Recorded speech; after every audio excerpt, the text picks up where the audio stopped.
రఘువంశ రామయ్య సుగుణాల సీతమ్మ వరమాల కైవేచు సమయాన శివధనువు విరిచాకె వధువు మది గెలిచాకె మోగింది కళ్యాణ శుభవీణ.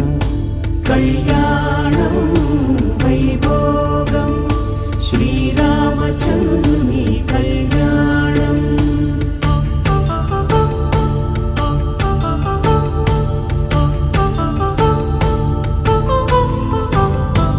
అపరంజి తరుణి అందాల రమణి వినగానే కృష్ణయ్య లీలామృతం. గుడి దాటి కదిలింది తన వెంట నడిచింది గెలిచింది రుక్మిణి ప్రేమాయణం. కళ్యాణం